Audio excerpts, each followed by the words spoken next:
Açıktepe arkadaşımız var. Game of Thrones'la ilgili bir sunum yapacak. Hello everyone. Today I'm going to talk about one of the best TV series have ever been made, Game of Thrones. But firstly, what are more good? Game of Thrones. Do you know anything about Game of Thrones? Let me ask you. Anyone? Do you know anything? Any fan? Okay, so I can assume you don't know anything. It's actually a very popular TV series. And let's begin with what is Game of Thrones. It's a TV series that adapted from the Song of Ice and Fire. It's the series name, and the writer is George Martin. Creators of this series is David Benioff and Weiss. IMDb rating of it is 9.2, and it's an amazing number because a TV series got so popular and loved, and we're going to talk about why it got so popular, why we should watch Game of Thrones, what it's telling us. And so, what is it about? It's about, the story begins with the Targaryen dynasty's end and the Baratheon dynasty's beginning and the rise. It's basically a Game of Thrones.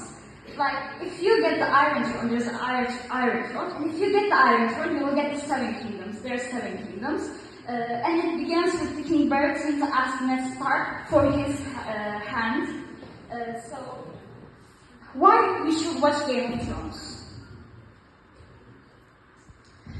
It has a nice world building. So many of you maybe like in the series that a world building is important, and many of you will like a nice world building.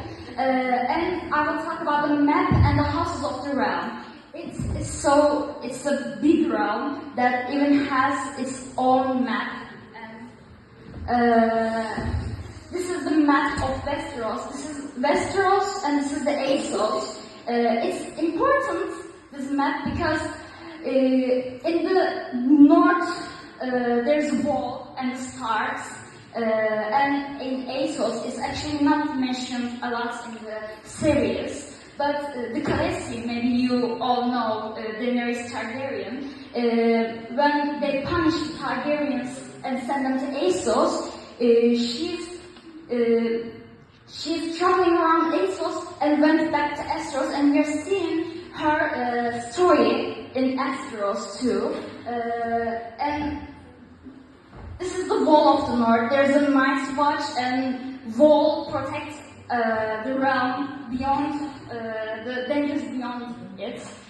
So this is the houses and the map of Westeros. The series commonly take place in the Westeros because there's the crown lands. In the crown lands, usually there should be Targaryens, like they're seeing, but it's Baratheons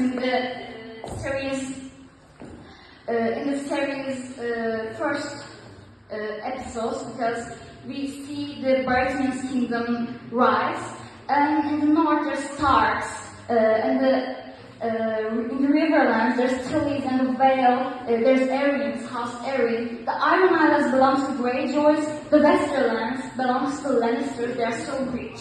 They are very rich, and there's even a motto for that. I will talk about it. The rich belongs to Tyrells, the strong lands belongs to the House Baratheon, and there's Dorne, of the House Martell.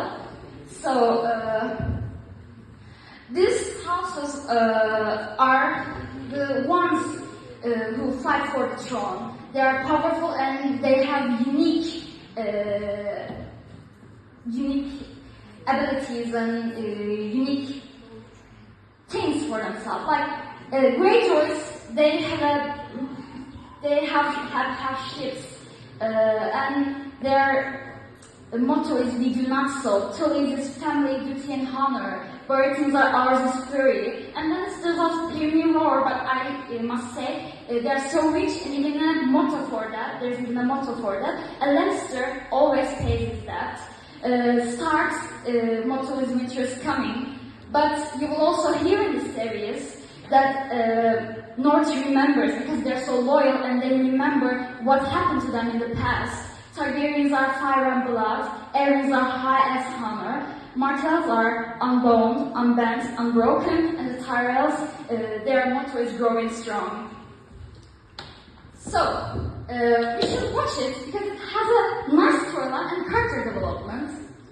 And you can see each character has a different story of themselves and different traumas they go through in different paths. You see them, and this is Taeyang Greyjoy from first season to last seasons and the middle. You can see even in his face that how his character goes through so much and how he redeemed from and how he developed his character. And you will see Arya Stark. She was always an independent girl, but you see her growing with that independence.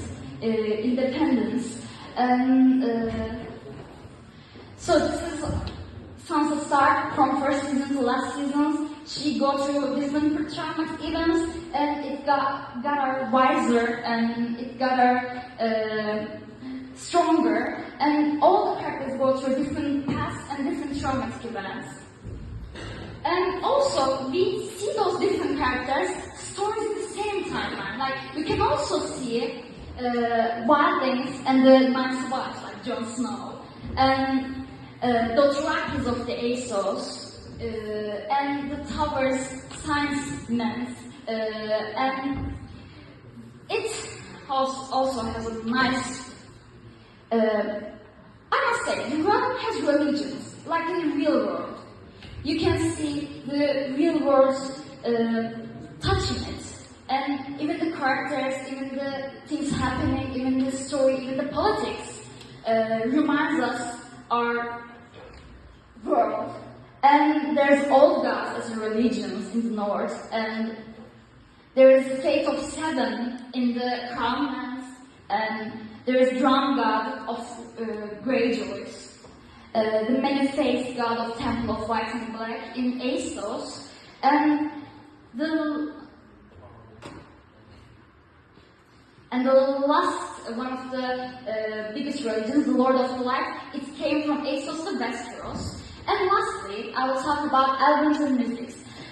This TV series makes us feel the signs. Like, if there's a war sign, you will hear the music and even be emotional about it. If there's a traumatic event that's go through, there's a music for it. And even a song of Lannisters, which is named Reigns of Castamere, it also has even a backstory of itself. Even a song has a backstory of itself.